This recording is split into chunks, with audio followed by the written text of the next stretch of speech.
Columbia Workshop, under the direction of Irving Reese.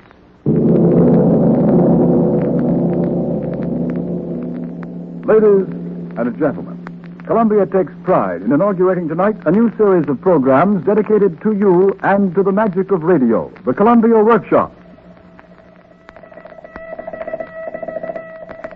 The Columbia Workshop believes in radio, in its past accomplishments, and in its promise for the future. Radio has reduced the area of the world to a split second of time for the transmission of human thought and feeling through man's literature, his music, his spoken word. In the 5 centuries that bridge the years since Gutenberg invented movable type and gave the world the store of man's knowledge through the printed word, no discovery has promised greater potentialities for shaping the world's culture than the slim, swift path of the electric wave. With the speed of light, it cuts through the barriers of boundary, class, race, and distance. While these words, electrically amplified 100 trillion times from the microphone to the transmitters which hurl them on the air, are being sent you on broadcast bands, 100 other bands in the radio spectrum are busily engaged performing useful functions for man. At this second, somewhere 20,000 feet above the Earth's surface, giant aerial transport planes are winging their way above clouds through night and fog, following the straight, invisible electric path of the radio beam signal, which guides them unerringly to their destination.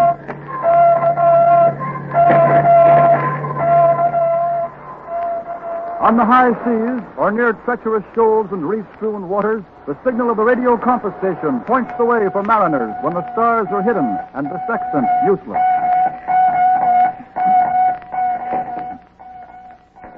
In hospitals throughout the world, electrical surgery and shortwave artificial fever machines, radio's contribution to medicine are helping scientists in their onslaught against disease and pain. The Columbia Workshop dedicates itself to the purposes of familiarizing you with the story behind radio, both in broadcasting as well as in aviation, shipping, communication, and pathology, and to experiment in new techniques with the hope of discovering or evolving new and better forms of radio presentation, with a special emphasis on radio drama, to encourage and present the work of new writers and artists who may have fresh and vital ideas to contribute. The workshop earnestly asks your participation in these and future experiments. Your response alone will enable us to judge our progress, and we shall appreciate your letters, your criticisms, and your suggestions. Now, tonight we wish to try an unusual experiment in dramatic presentation. We're going to present 2 well-known short plays. One has been written for the microphone and one for little theater presentation. In the radio play, A Comedy of Danger by Richard Hughes, first produced by the British Broadcasting Company, the author created his setting for radio's dimensions alone. It would be almost impossible to present this play properly on a stage or on a screen. We shall attempt to produce the play, giving it every advantage of radio technique. And after you hear A Comedy of Danger, we shall present Percival Wilde's one-act play, The Finger of God. This play will be presented with a technique never attempted in radio before. Mr. Myron Sattler, well-known director of the Little Theater, has been asked to stage this play in the studio exactly as if he were presenting it before a theater audience. The performers will pay no attention to the microphone. They'll move around as the stage business demands on a special set which we have erected in the studio. Through the cooperation of the Columbia Engineering Department, a parabolic microphone, which can be focused like a spotlight, will be trained on the actors from a distance of 20 feet and will follow their movements as they go through the business the play calls for. But first, the radio play, A Comedy of Danger.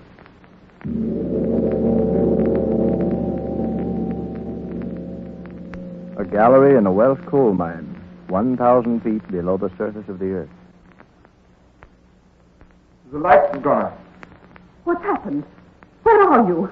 Here. Where? I can't find you. Here. I'm holding my hand out. I can't find you. Well, right here. Oh, what's that? It's all right. It's only me. Oh, you did frighten me. Touching me suddenly like that. I'd no idea you were so close. Get hold my hand. Whatever happens, we mustn't lose each other. That's better.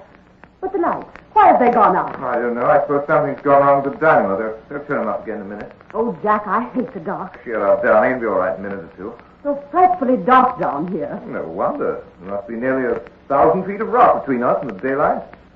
Not surprising it's a bit dusky. I didn't know there could be such utter blackness as this ever.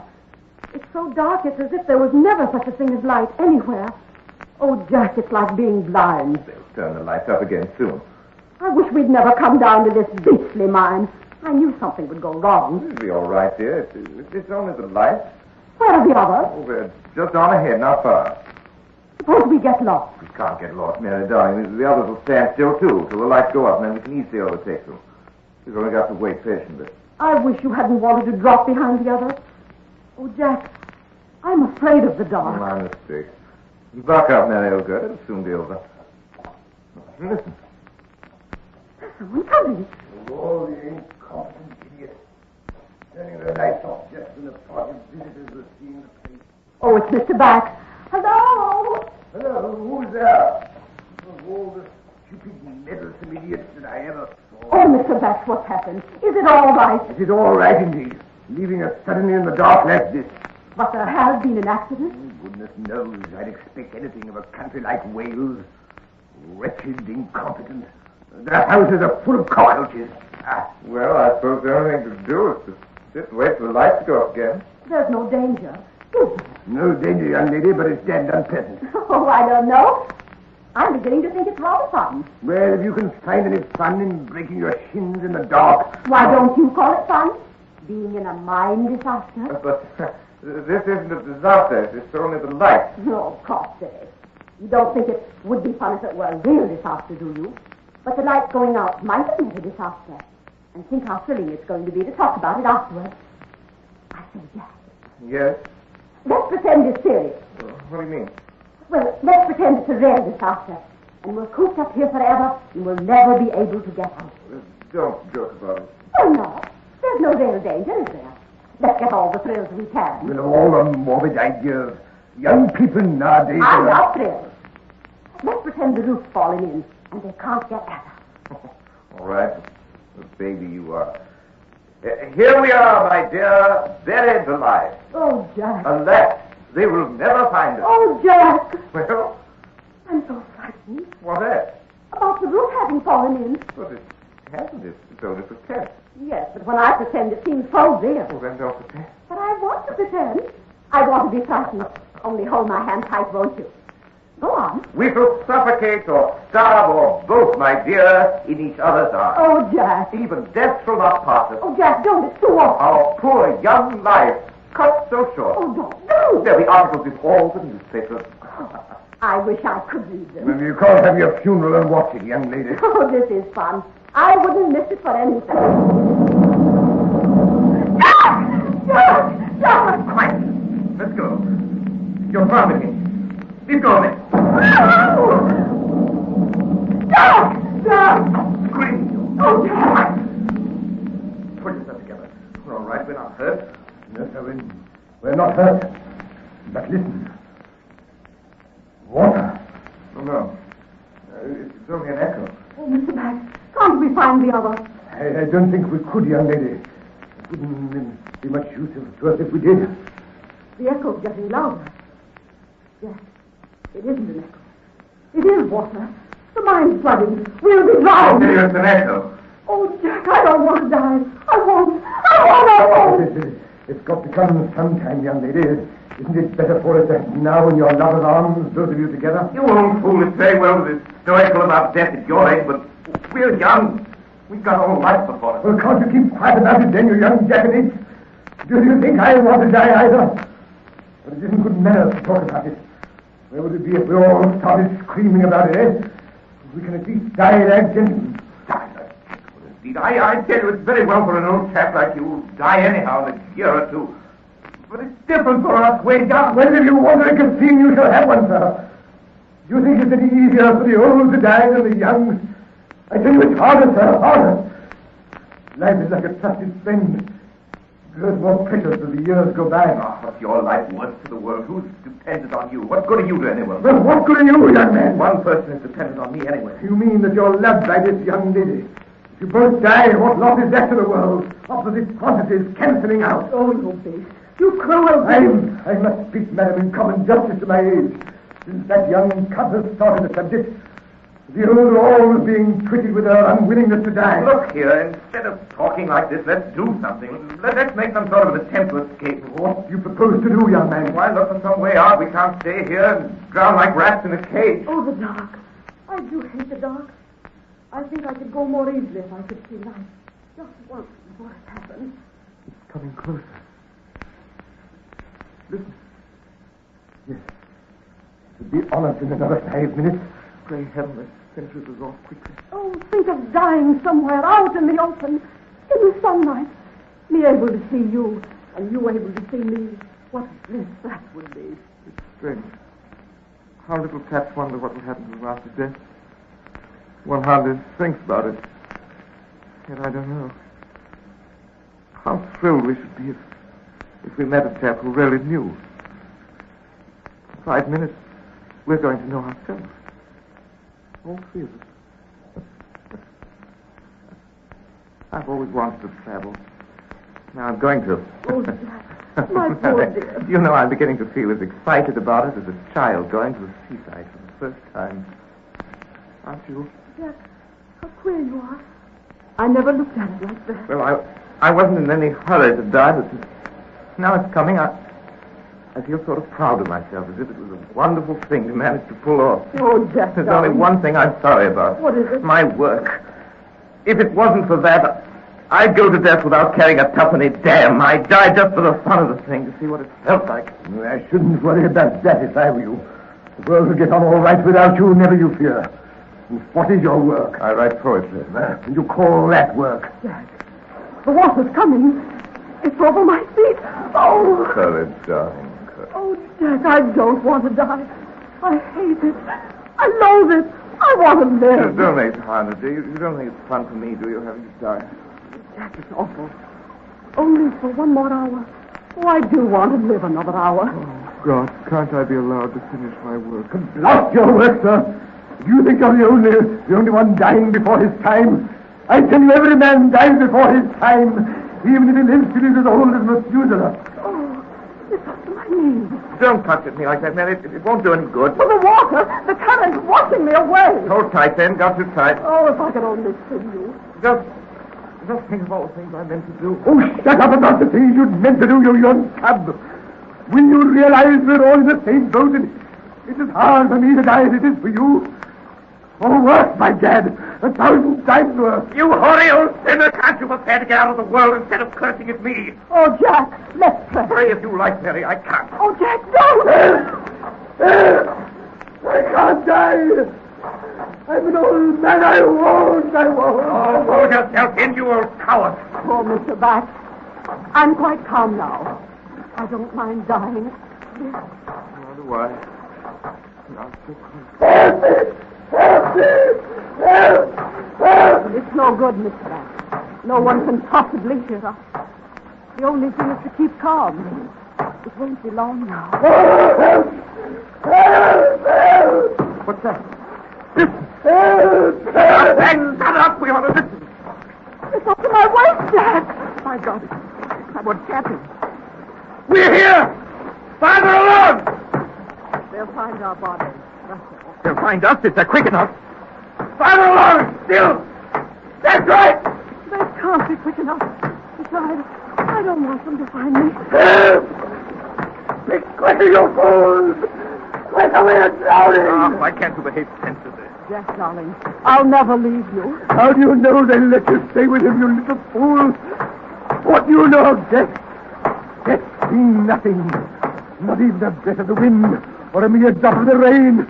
Not even a dirty ghost dragging his chains on the staircase.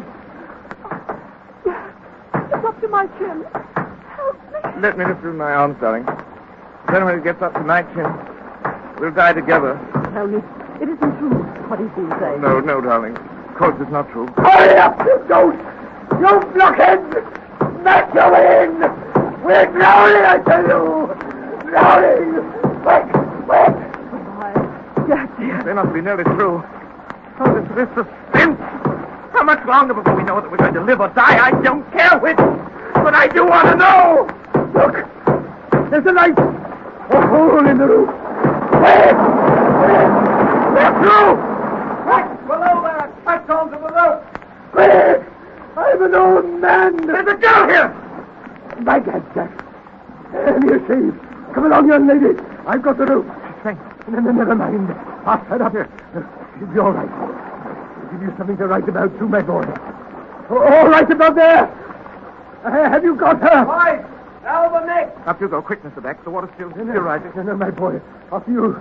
You're more value in the world than I am. Nonsense, sir. After you, you're an older man than I am. Quick now. There won't be time. You've got nearer to think of now, Jack. Fall away above there. No. Melody! It's me you're holding up. You ought to be back. We'll have you up first. There's no time to wait.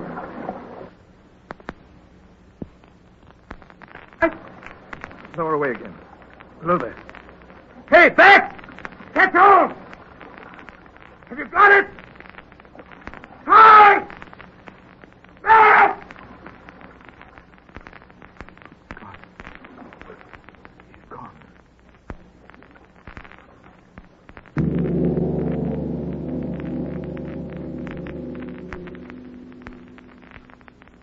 And now we are about to present Percival Wilde's play, The Finger of God, with a technique heretofore untried in radio. An engineer is stationed about 20 feet from the performers, focusing a parabolic microphone on them as they move around the especially set stage. This will allow them an unrestricted movement, which ordinarily cannot be done in present radio production. Percival Wilde's The Finger of God.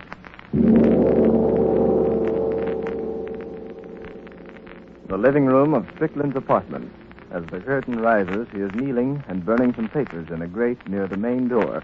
Benson, his valet, is packing a suitcase which lies open on the writing desk. Benson, Yes, sir? close the window. It's cold. Yes, sir. Why, sir, the window's closed. It's been closed all evening. Benson, Yes, sir. don't forget a heavy overcoat.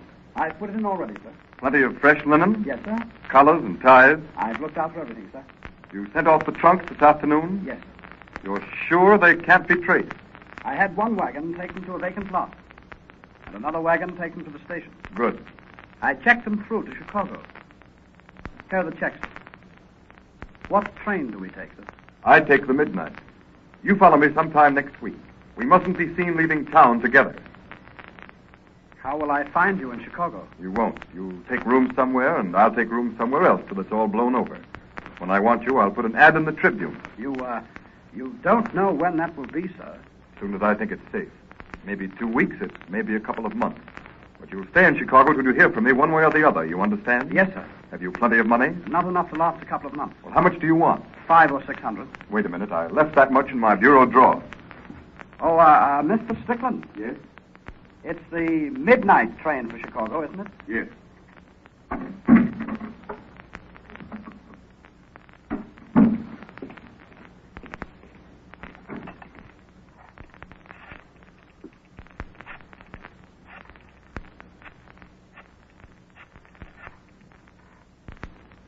Hello? Hello, this Finley? This is Benson.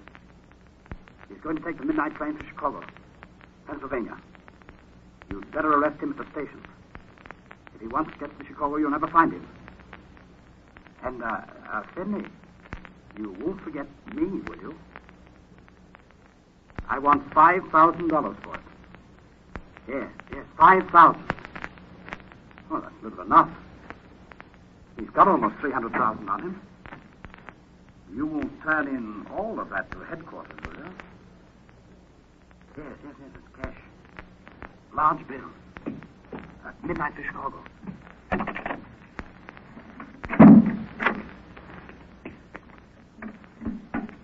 Here's your money, Benson. Thank you, sir. Shall I go now? No, wait a minute.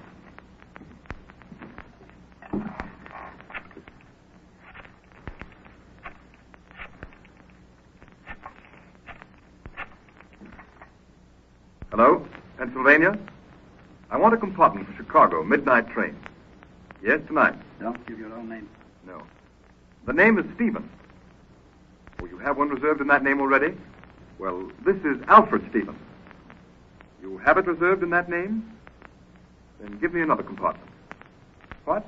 You haven't any other? Never mind then. Goodbye. Benson, go right down to the Pennsylvania and get the compartment reserved for Alfred Stevens. You've got to get there before he does.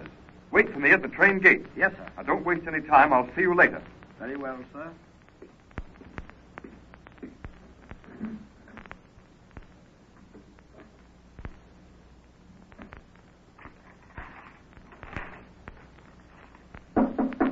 Who's there?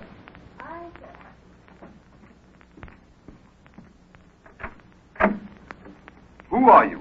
Why, don't you remember me, sir? No. I'm from the office, sir. The office? Your office. I'm one of your personal stenographers, sir.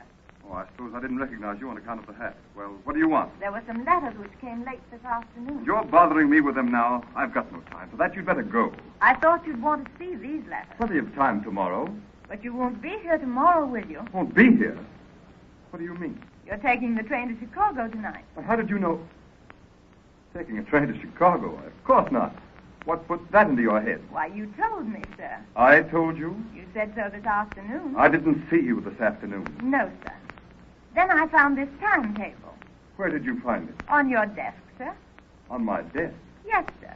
You're lying. Mr. Strickland. That timetable never reached my desk. I lost it between the railroad station and my office. Did you, sir? But it's the same timetable, you see. You checked the midnight train. I reserved a compartment for you. You reserved a compartment? I knew you'd forget it. You have your head so full of other things. So I telephoned as soon as you left the office. I suppose you made the reservation in my own name? No, sir. I thought you'd prefer some other name. You didn't want your trip to be known. No, I didn't. What name did you give? Stevens, sir. Stevens? Alfred Stevens. What made you choose that name? I don't know, sir. You don't know? No, sir. It was just the first name that popped into my head. I said Stevens, and when the clerk asked for the first name, I said Alfred. Have you ever known anybody of that name? No, sir. You're sure you never knew anybody of that name? How can I be sure? I may have. I don't remember it. How old are you? You're not 20, are you? You think so? And I'm 47. It was more than 25 years ago. You couldn't have known. No, sir. What is your name? Does it matter? You didn't recognize my face a few minutes ago. My name can't mean much to you. I'm just one of the office force. I'm the girl who answers when you push the buttons 3 times. These are the letters I brought with me. Well, what are they about? Well, this one's from a woman who wants to invest some money. How much? Only $1,000. Why didn't you turn it over to the clerk? The savings of a lifetime, she says. Well, what of it? Well, she wrote that she had confidence in you. She says she wants you to invest it for her yourself. You shouldn't have bothered me with that. Did she enclose the money? Yes, a certified check. Well, write her that... Oh, you know what to write. But I'll give the matter my own attention. Yes, sir. She says she doesn't want a big return on her investment. She wants something that'll be perfectly safe. And she knows you'll take care of her. Yes, of course. Well, what else have you? A dozen other letters like it. All from old women? Some of them. Why did you bring them here? Every one of these letters asks you to do the investing yourself. Oh. And you're leaving town tonight. Here are the checks. Every one of them's made out to you personally, not to the firm. You shouldn't have come here. I haven't time to bother with that sort of thing. Every man who has $5 to invest asks the head of the firm to attend to it himself. It means nothing. I get hundreds of letters like those. Still. Well, what? You must do something to deserve such letters or they wouldn't keep on coming in. It's wonderful to inspire such confidence in people. Do you really think so? Oh, it's more than wonderful. It's magnificent. These people don't know you from Adam. Not 1 in 100 has seen you. But they've all heard of you. And what's even more real than you is your reputation. Something in which they rest their absolute confidence. So you think there are few honest men? No, there are many of them. But there's something about you that's different. Something in the tone of your voice and the way you shake hands. Something in the look of your eye that's reassuring. Oh, there's never a doubt, never a question about you. It's splendid, simply splendid. What a satisfaction it must be to you to walk along the street and know that everyone you meet must say to himself, there goes an honest man. It's been an inspiration to me. To you? Oh, I know you don't remember who I am. But you don't imagine that anyone can see you as I've seen you, work with you as I've worked with you, without there being some kind of an effect. You know, in my own trouble... Oh, you have trouble? Oh, you don't pay me a very big salary, and there are others whom I must help. But I'm not complaining. I used to be like the other girls. I used to watch the clock and count the hours and the minutes till the day's work was over. But it's different now. How different? I thought it over. Made up my mind that it wasn't right to count the minutes you worked for an honest man. Are you sure I'm an honest man? Don't you know it yourself, Mr. Strickland? You remember a few minutes ago you spoke the name of Alfred Stevens? Yes. Suppose I told you there once was an Alfred Stevens. Suppose I told you that Stevens, whom I knew, stole money. Stole it when there was no excuse for it, when he didn't need it. His people had plenty, and they gave him plenty. But the chance came, and he couldn't resist the temptation. He was 18 years old then. He didn't even know what to do with the money when he had stolen it. They caught him in less than 24 hours. It was almost funny. He was punished. He served a year in jail. And what a year. His folks wouldn't do a thing for him. They said such a thing had never happened in their family. He told his family that he never wanted to see them again. He changed his name so they couldn't find him. He left his hometown. He came here. And he's been honest ever since. Ever since. For 28 years. It was hard at times, terribly hard. It managed to live. It wasn't pleasant living. It wasn't even decent living, but he stayed alive. I don't like to think of what he did to stay alive. He thought the year in jail was terrible. The first year he was free was worse. He'd never been hungry in jail. Then his chance came. Yes, it was a chance. He found a purse in the gutter, and he returned it to the owner before he made up his mind whether to keep it or not. The man who owned the purse gave him a job. Then they said he was a hard worker, and they promoted him. They made him manager. They gave him more chances to steal. But there were so many men watching him, so many men anxious for him to make a slip so that they might climb over him, that he didn't dare. And then? Well, the rest was easy. Nothing succeeds like a good reputation. And he didn't steal because he knew they'd catch him. But he wasn't honest at bottom. The rotten streak was still there. After 28 years, things began to be bad. He speculated, lost all his money, and made up his mind to take other money that wasn't his. It was wrong. It was the work of a lifetime gone. But it was the rottenness in him coming to the surface. It was the thief he thought dead coming to life again. What a pity. He'd been honest so long, he'd made other people think he was honest. Was he wrong, Mr. Strickland? Stevens, please. Look, I don't know what sent you, who sent you, but you've come here tonight as I'm running away. Well, you're too late. You can't stop me. Not even the finger of God himself could stop me. I've gone too far. Look, here's money. Hundreds of thousands of it, not a cent of it mine. And I'm stealing it, do you understand me? Stealing it. Tomorrow the firm will be bankrupt, and there'll be a reward out for me. Here, if you please, is your honest man. What have you to say to him now? The man has been honest so long that he's made himself think he's honest. Can't steal. You believe that? I was left a little money this week, only a few $100s. Hardly enough to bother you with. Will you take care of it for me, Alfred Stevens? Good God.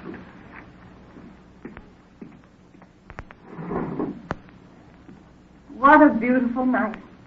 Thousands of sleeping houses, millions of shining stars, and the lights beneath.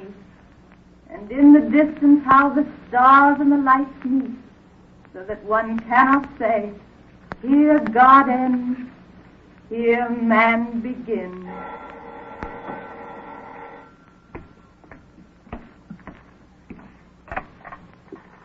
Yes?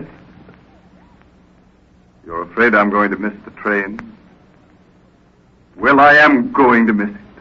I'm going to stay here and face the music. I'm an honest man, do you hear me? I'm an honest man. There. Did you hear what I told him? Did you hear what I... Why, where are you? Where are you? Why, she's gone. She was never here at all.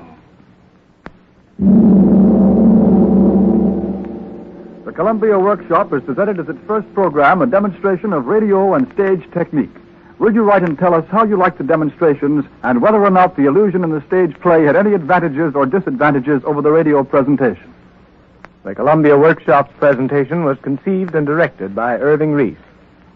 This is the Columbia Broadcasting System.